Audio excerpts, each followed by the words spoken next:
CRM چیه و چطور کار میکنه؟ مدیریت ارتباط مشتری یا همون CRM نرم افزاری برای مدیریت تمامی روابط و تعاملات شرکت شما با مشتری‌های فعلی و بالقوه است. این سیستم CRM یه ابزار به شدت ضروری برای هر کسب و کاره و باعث تضمین وفاداری مشتری و رسیدن به درآمد میشه. اما سیستم CRM چه کاری انجام میده؟ CRM به شما این امکان رو میده که بتونین آخرین اطلاعات بروز مشتری رو داشته باشین و هر نوع تعاملی که مشتریان فعلی و بالقوه با کسب و کار شما برقرار میکنن رو دنبال و حسابهای کاربریشون رو مدیریت کنین. و سوال بعد این که پلتفرم CRM چطور کار میکنه؟ باید گفت که CRM برای بهبود روابط با مشتریان و رشد نرخ فروش طراحی شده.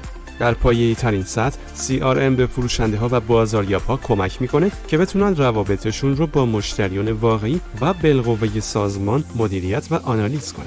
اطلاعات و فرصت‌هایی که از داده‌های تحلیلی که از کانال‌های مختلف ارتباطی استفاده می‌کنند رو آنالیز می‌کنه، مثل ایمیل، وبسایت‌ها، اقلام بازاریابی، تماس‌های تلفنی، چت و شبکه‌های اجتماعی و به ارائه عالی خدمات مشتریان کمک می‌کنه. اما مزایای نرم افزار CRM چیه؟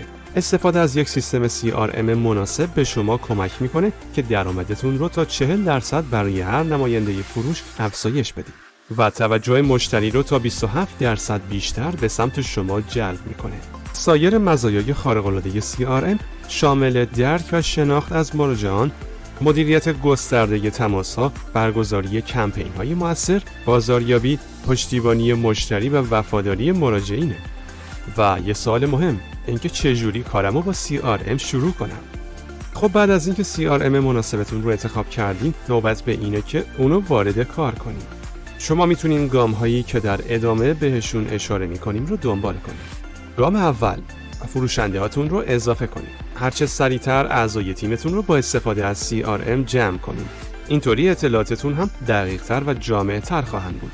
گام دوم، تنظیمات رو شخصی سازی کنید. باید یه دید کامل در مورد کل فرایند فروشتون داشته باشید. چند هفته برای مانیتور و اندازه‌گیری راههایی که مشتریانتون از محصولات و خدمات شما خرید می‌کنن زمان صرف کنید. گام سوم، معاملات و مخاطبانتون رو وارد کنید.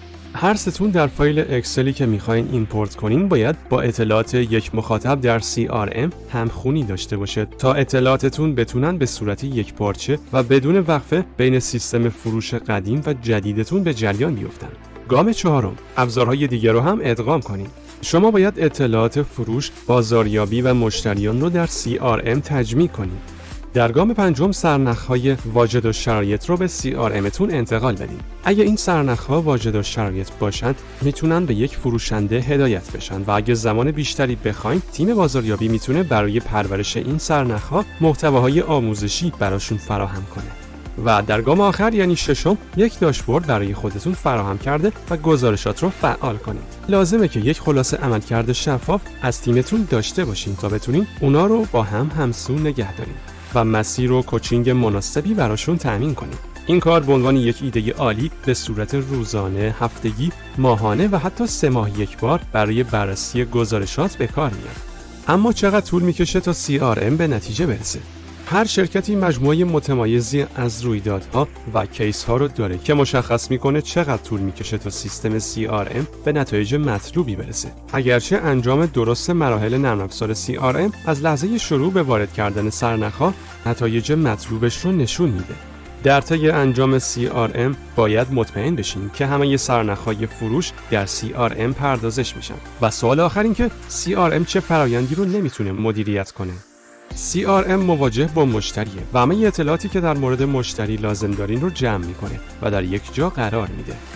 در اصل CRM کارهایی که براش ساخته نشده رو نمیتونه مدیریت کنه، مثل تولید، حمل، انبارداری یا مسائل مالی.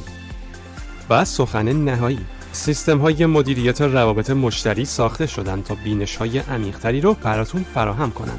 همینطور رضایت مشتری رو افزایش بدن و در مسیر فروش بیشتر به شما کمک کنن. شما میتونین در اولین برخورد با هر مشتری یا سرنخ فروش ارتباط شخصی برقرار کنین و این سریع‌ترین راه برای ایجاد مشتریانی خوشحاله.